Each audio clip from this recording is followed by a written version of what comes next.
Series में आप सभी का स्वागत है। आज की इस कहानी का नाम है हॉन्टेड स्कूल। यह एक हॉरर स्टोरी है।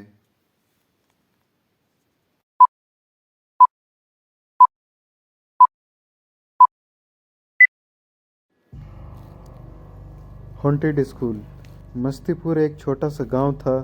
यहाँ के लोग ही बड़े ही भोले भाले थे। गांव में नया नया इंटर कॉलेज खुला था और शहर से एक गांव में एक हेडमास्टर को भेजा गया था। आशीष शहर में पढ़ा लिखा एक होनहार व्यक्ति था और उसी को ही मस्तीपुर के इंटर कॉलेज का हेडमास्टर बनाया गया था।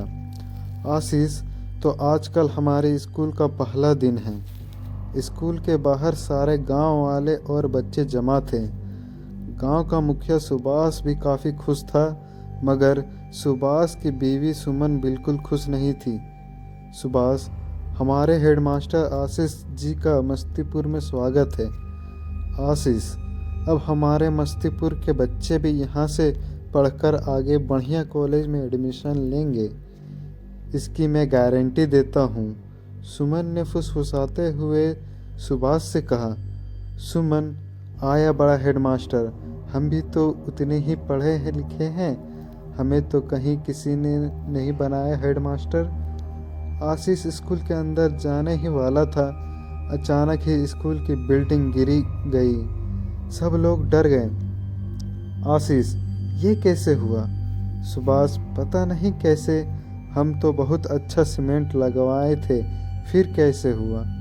बिरजू, पता नहीं भैया, ये तो समझ के बाहर है। तभी पास से एक बुढ़िया हंसते हुए गुजरती है। बुढ़िया हंसते हुए उसको जगा दिया तुमने? आशीष, अरे ये क्या कह रही है? सुभाष, कुछ नहीं सर, ये बुढ़िया तो पागल है। चलिए हम ये स्कूल दोबारा बनाते हैं, बस 1 महीने में करवा देंगे हम। तब तक आप हमारे घर पे रह सकते हैं। जैसे ही स्कूल बनेगा पढ़ाई शुरू कर देंगे। आशीष, अरे उसकी क्या ज़रूरत है? सुमन, हा हा, उसकी क्या ज़रूरत है? सुभाष, चुप रहो, आज ये आशीष सर हमारे घर पे ही रहेंगे। स्कूल दोबारा बनना शुरू हो गया। सब लोग बड़ी मेहनत से लग गए और उसके बाद आशीष सुभाष के घर पर रहने लगा। दूसरी ही रात थी। उसी गांव में वो नीचे वाले कमरे में सो रहा था। तभी अचानक जोर से चिल्लाने की आवाज़ आई। वो उठ गया और घर से बाहर आकर खड़ा हो गया, मगर वहाँ कोई दिखाई नहीं दिया। दूसरी तरफ बिरजू भी अपने घर में आराम से सो रहा था। अचानक से बिरजू की चारपाई हवा में उड़ने लगी। बिरजू, ये क्या हो रहा है? नीचे उतारो। तभी उसकी चारपाई खूब जोर से जमीन पर आकर गिरती है। चारपाई टूट जाती है। बिरजू को काफ़ी चोट आती है। वह बेहद डर जाता है। बिरजू, सामने आओ, ये कैसा मजाक है? तभी अचानक एक खतरनाक चुड़ैल जिसकी नाक कटी थी उसके सामने आकर खड़ी हो गई। वो थर-थर कांपने लगा। चुड़ैल ने उसकी गर्दन पकड़कर ऊपर हवा में उठाया। बिरजू ने उसको करीब से देखा और चिल्ला उठा, बिरजू, तुम! इतने में चुड़ैल ने अपने तेज नाखूनों से बिरजू की गर्दन पर वार किया और उसकी गर्दन को उसके धड़ से अलग कर दिया। चारों तरफ खून ही खून हो गया। गांव के लोग सुबह सुबह उठकर खेत की तरफ जा रहे थे। रास्ते में ही वह जगह पड़ती है जहां स्कूल बन रहा था। 2 गांव वाले सुनील और श्याम जैसे ही उसके सामने से गुजरते और उन्होंने देखा कि बिरजू का सर स्कूल के गेट पर टंगा हुआ है।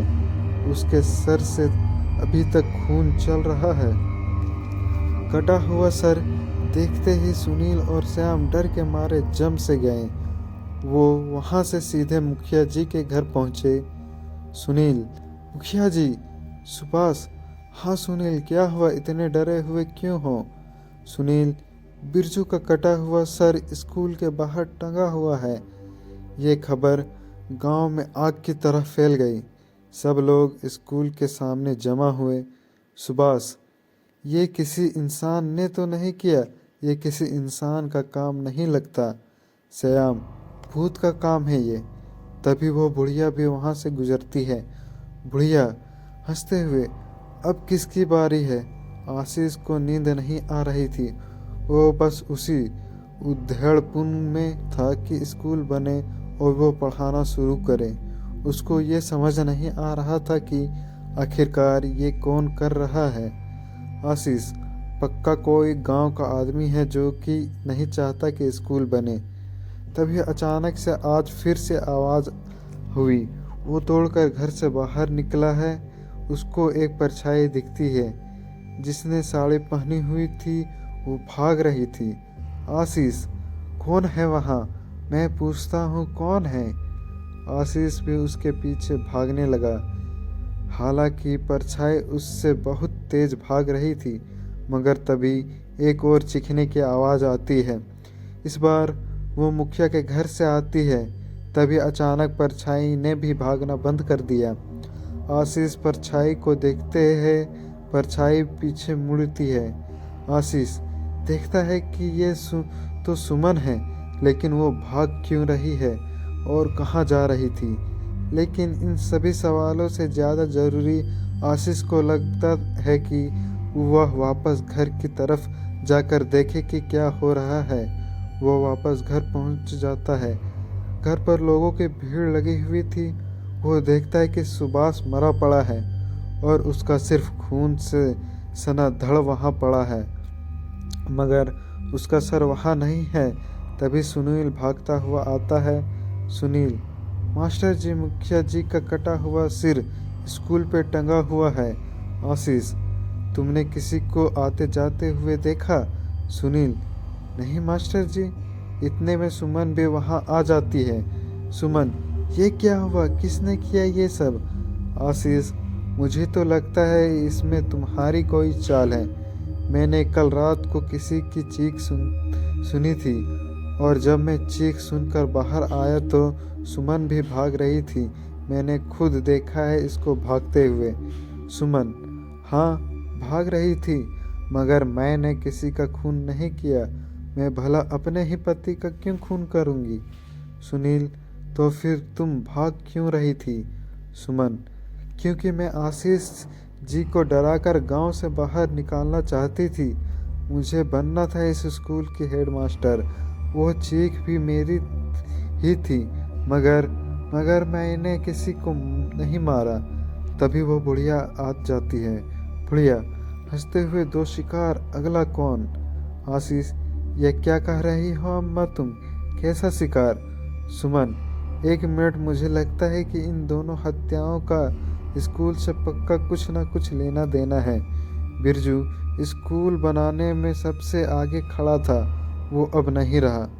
मेरे पति ने आशीष जी को शहर से यहाँ बुलाया, वो भी अब नहीं रहे। मतलब जो कोई भी है, उसका अगला शिकार आशीष जी है। आशीष, मैं? सुमन, हाँ, और हम सब गांव वालों को मिलकर आपको बचाना होगा। आप हमारे बच्चों के लिए इतना कुछ कर रहे हैं, और मुझे अपने पति की मौत का भी बदला लेना है। सुनील, मगर कैसे? सुमन, कल रात हम सब सोने का नाटक करेंगे और देखेंगे कि वो कौन है जो आशीष जी को मारने आता है। आशीष जी, आप जैसे ही उसे देखें, ये घंटी बजा देना। सुमन ने आशीष को एक घंटी दे दी। अगली रात जल्द ही आ गई। सबको इस बात का बेसब्री से इंतजार था, चुड़ैल को भी। आधी रात को आशीष की चारपाई हवा में उड़ने शुरू हो गई। चुड़ैल जोर जोर से हंसते हुए उसके सामने आ खड़ी हुई। चुड़ैल हंसते हुए, आखिरी शिकार। इससे पहले चुड़ैल कुछ करती, आशीष ने वो घंटी बजा दी। गांव के सब लोग तुरंत इकट्ठे हो गए। चुड़ैल को घेर लिया गया।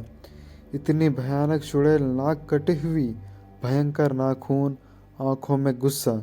सुमन, तुम? पद्मश्री? पद्मश्री, हाँ मैं। सुमन, मगर तुम तो पद्मश्री? हाँ, मैं मर चुकी हूँ।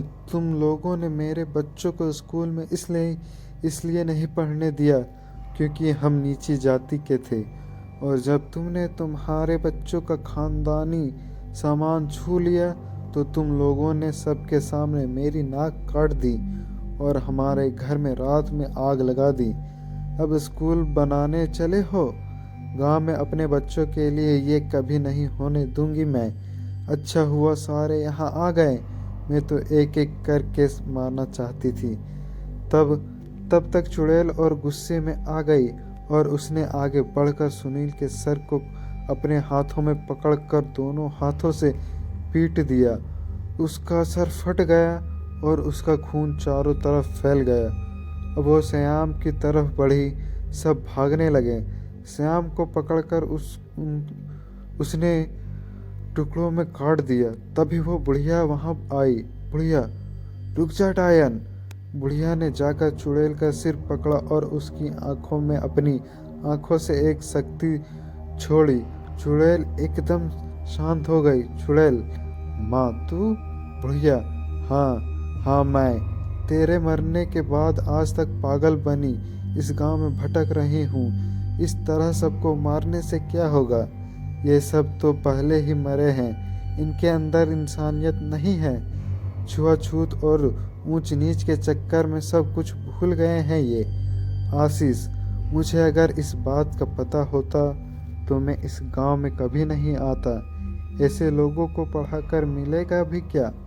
सब लोग बेहद शर्मिंदा थे। कोई कुछ नहीं बोल पा रहा था।